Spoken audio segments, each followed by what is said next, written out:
Hey there everybody, Eric back again, your Learning Futurist. And in this video we're going to continue a series we're talking about Mark Zuckerberg, aka the Zucks, kind of vision where he's trying to frame the metaverse in a way that turns his company into meta, therefore being metaverse first, and how his company is going to be putting in billions of more dollars and research and other initiatives to help guide the way, to help champion the future of the metaverse.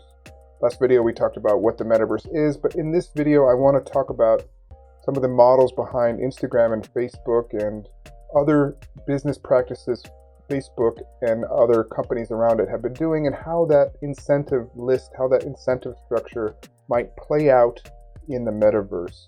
And so in this video, it's all about the metaverse, Zuck's vision, and the incentives around it.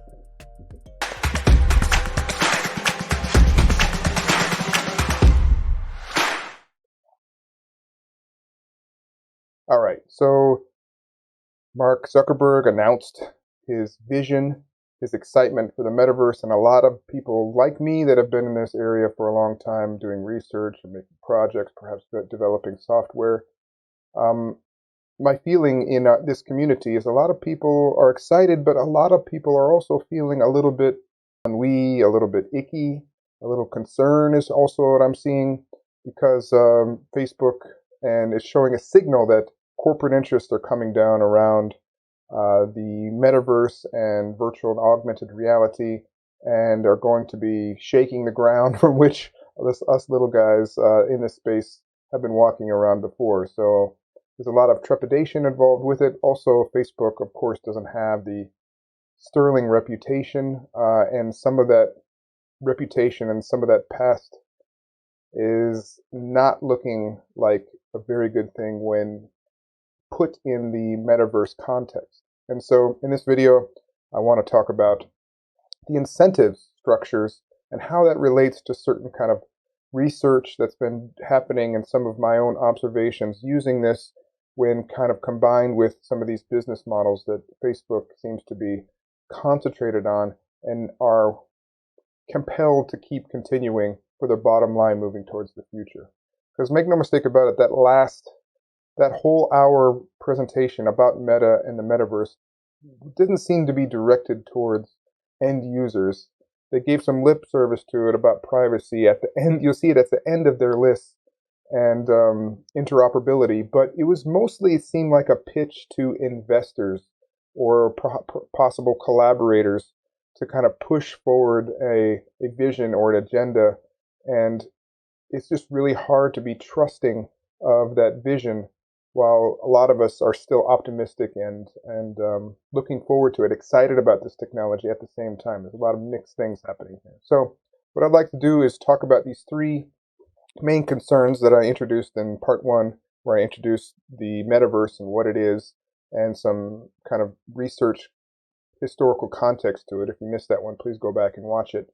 Right? So around privacy, automation, and psychological concerns that have been kind of growing. We saw these on the internet. We even see these back in the day with TV, and either they played out or they didn't play out, like violence on TV. And now we have also some similar concerns about this future media, augmented virtual reality, mixed reality, whatever you want to call it, and around these three items and how they might connect to the current incentive structure, the business models happening around Facebook. So first, let's take a look at automation. And I chose this one first because this is a little bit fuzzy, the fuzziest, the least clear in my mind, where their incentive structures are based. But there's also some kind of similarities.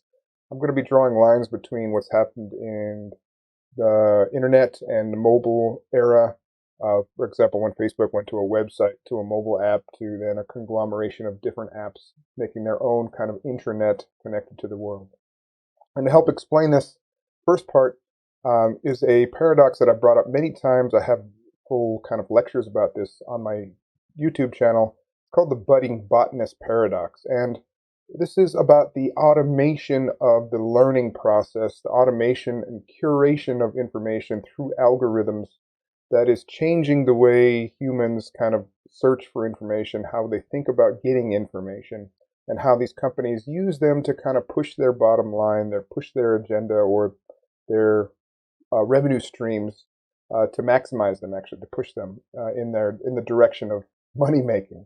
So in the budding botanist paradox, let's just pretend that you're a young botanist or a botanist to be, and you're walking through the forest on a nice sunny day, enjoying the outdoors. This is usually a no kind of technology kind of activity. When you're walking through the forest and you stumble upon a strange looking flower, you have to think to yourself many questions to kind of come down upon what kind of species that flower might be. You might recognize it at first if you have more experienced botanist, uh, but you'd have to think about a lot of questions that go into it, and some informing questions like what season is it? What part of the world are you in? Has there been a lot of rain or precipitation lately? What kind of this kind of flower structure and what it might be representative of the overall, family of the species of the flower. There's tons of things that you have to think about, go through, and curate in your mind on your own. Develop these supporting questions before you kind of start to come up with these hypotheses. And this whole process of learning, the whole process of discovering information and how it helps us understand things is changing a lot as we move towards the immersive zone, the metaverse, as the Zuck called it. Right, so now you can basically point your phone at a plant. There's a lot of these plant identification plants. This is an augmented reality example. And it will upload a photo of that plant and to maybe some servers. Maybe the app company owns it. Maybe it just is a Google search pattern type thing. And it will compare this plant to thousands, 10,000s, 100,000s of other similar pictures on the internet to help you come down on what kind of species that is. Also, your phone is curating a lot of other information for you as well. Your phone knows where you are, where you've been. Your phone can also know the weather that's been recently, and all that information, all that stuff that you may have tried to think about on your own, you can still do on your own. But before you go through the practice of thinking about these questions, this background system, these background algorithms, curate all that information for you and give you an answer from A to B. So if you're not trying to train your brain to think about these questions more deeply and go into them, this might be a good thing. But it might be also a bad thing, because if you don't understand how this answer is coming to you, you might be misled. And so we can also see this on the curation of information as we move from the internet to the mobile to then more empathic computing type interfaces where instead of just looking at a flower or maybe doing a Google search about four petal flowers and putting in a bunch of things that you have to do in a Google search and getting 10,000 pages perhaps and sifting through information, and then you have to refine your search. Now you're showing one picture, maybe some data, maybe some uh, location data of where you are, and maybe some past history, and then maybe a history of your searches before or some pictures you've taken before.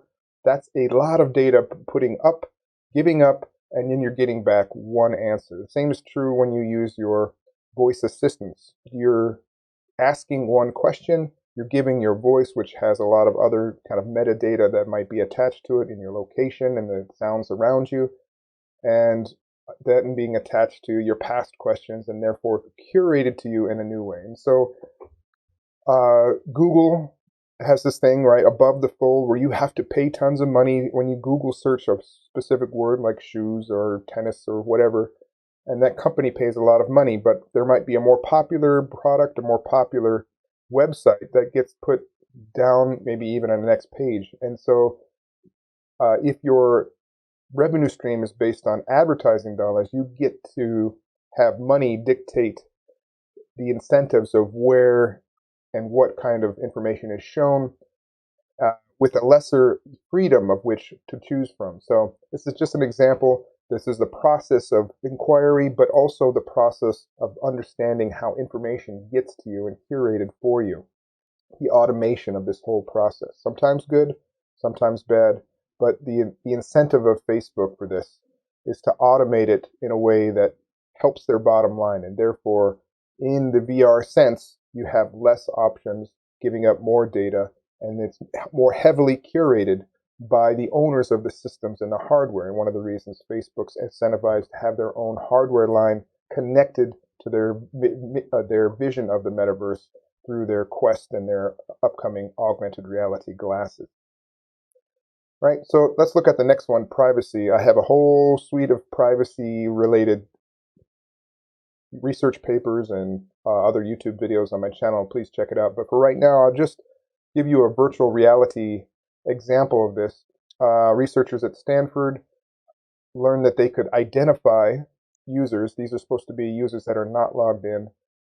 Identify them from a large sample of people with just 5 minutes of motion data. So how you move your head, how you move your arms and your body, just taking 5 minutes of that data, they can tell who you are to a great level of accuracy. So using virtual reality, even though you're not logged in, maybe in the next video I'll talk about how Facebook's trying to signal a little bit more towards privacy by not requiring a Facebook login. That might not be necessary anymore because we're putting so much more data with how we move our eyes. I have another video about eye tracking as well. How that data can be used to know your how you're feeling, your psychological well-being, your health, and obviously know exactly who you are with all of this extra biometric data that's attached to using stuff to connect to the metaverse. Right. All right, last one on the list here is psychological issues. All right, we already kind of been on the forefront of the news recently of Instagram, and the scrolling of through pictures is harming the self-esteem of especially young women, but also the psychological kind of compulsion loops that are kind of associated with most mobile apps, right? You use the app, you get a notification that brings you back to the app, shows you some more things. That loop is built into the design, the incentives around Facebook very much, right? You get a notification, you get an email, tries to suck you back in, show you more ads, keep your attention, and therefore that is making us kind of aware of the things that we like and showing us more of it. So more data means more things that are curated for us that we think we will see, and the psychological effect, I think, will be exacerbated. This is probably a little more hard to draw a direct comparison between mobile and using immersive technology, using this kind of analogy, but I'm sure that there's going to be more psychological issues. I'm sure that there's going to be more that we haven't yet quite come down on.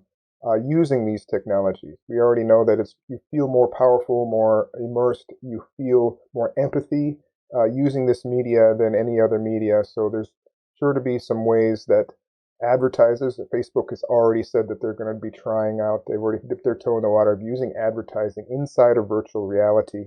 And so there is an incentive here to keep you in virtual reality. You can imagine it's harder to get in to get out than for example, in Las Vegas, right? They have escalators coming in, but you have to climb the stairs to get out. You can literally make such a physical world inside of virtual reality. You can take your helmet off, of course, but those kind of systems that are built in are going to be the incentive of the design is to keep you in, to keep you engaged, and that engagement algorithm is one of the things that have brought about a lot of psychological things like the radicalization of people and the niche kind of anti-science kind of things around it. And we could see some things happening around that with this technology as well, if things continue with the way they're going with Facebook and the other apps that Meta now owns. Now, let's see what Zuck says about these things, right? So these are some of the things that Zuck pointed out about the metaverse in his own our keynote for the Connect that happened at the end of October in 2021.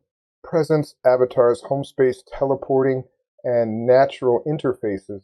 Those all kind of go along with the being able to make you comfortable, make you want to stay, make you want to use virtual reality. So in my mind automatically goes to they're trying to develop these things that will keep you engaged, keep you involved, keep you getting data and having that compulsion loop with these things. Because if these things are more well developed and more effective, you will be compelled to use the product more and therefore longer, and therefore we can show you you're able to tolerate perhaps more ads and things like that. This is perhaps a little less optimistic view. I've been less optimistic about this technology after this keynote than I've had in a long time.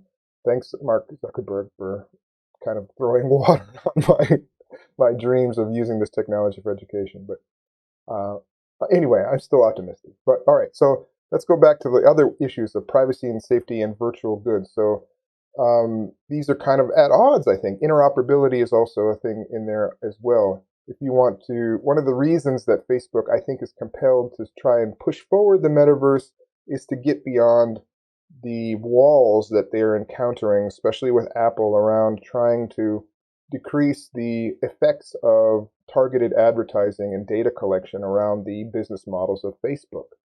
And so Facebook took a big hit to their bottom line because Apple is not letting the iOS or on iPhones track users without an opt-in from the user base, which of course means much less users being tracked and the data less advertising tracking dollars.